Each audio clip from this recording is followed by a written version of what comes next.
Alors, misomuse, rapidement, ça veut dire celui ou celle qui déteste l'art. Miso et muse, donc miso, je vais prendre par exemple le mot misogyne. Misogyne, ça veut dire qui déteste, miso, les femmes, gyne. Donc le miso dans misomuse, c'est qui déteste, qui haït.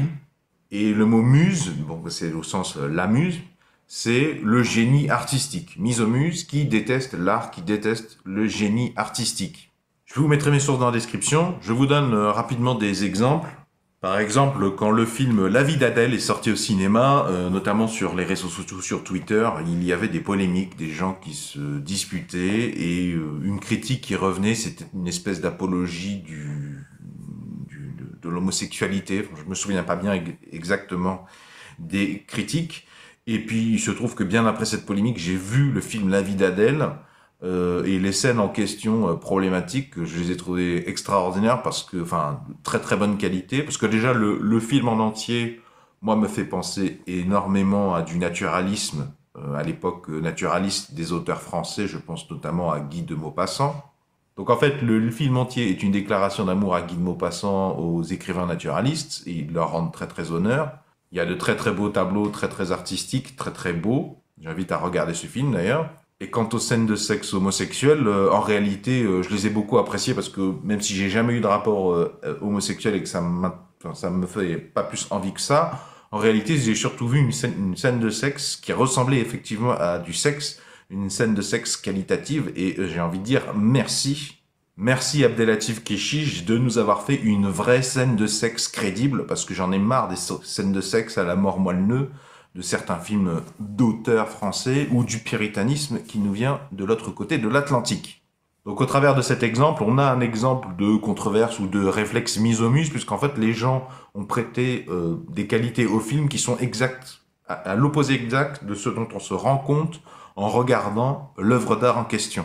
Troisième et dernier exemple, le fait que l'Arc de Triomphe ait été empaqueté dans un emballage plutôt blanc clair, en 2021. On a eu par exemple le youtubeur Le Raptor, anciennement Raptor Dissident, qui a fait preuve de misomusie parce que il a associé ce geste à une tentative d'invisibilisation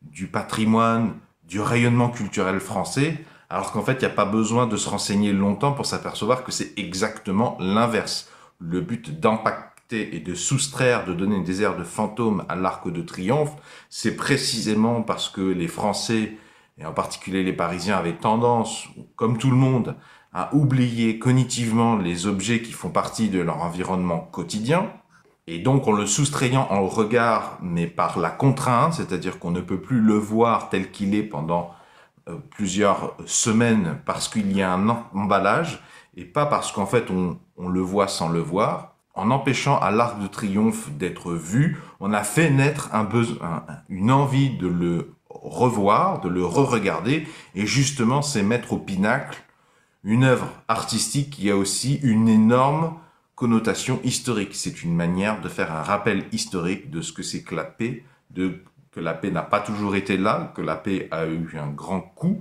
et qu'elle doit être protégée. Donc si vous voulez des exemples de misomusie, vous n'avez qu'à aller voir les tweets ou les critiques qui ont été faites à cette initiative, les arguments complètement pétés qui ont été invoqués pour prêter à l'artiste des intentions qui étaient exactement les intentions opposées de son œuvre. Si vous avez apprécié ce sujet, pouvez-vous mettre un pouce vers le haut, s'il vous plaît, pouvez-vous mettre un j'aime. Si vous aimez collecter, rassembler à l'intérieur de vous un maximum de solutions aux mille et un problèmes de la vie quotidienne, je vous souhaite la bienvenue et je vous propose de vous abonner à la présente chaîne YouTube. Vont s'afficher à l'écran un rond et un rectangle. Le rond, vous cliquez dessus, ça vous abonne gratuitement à la présente chaîne YouTube. Quant au rectangle, si vous cliquez dessus, ça vous amènera vers tous les épisodes de la thématique culture générale. Parce que la culture générale, ça rapporte énormément de choses également.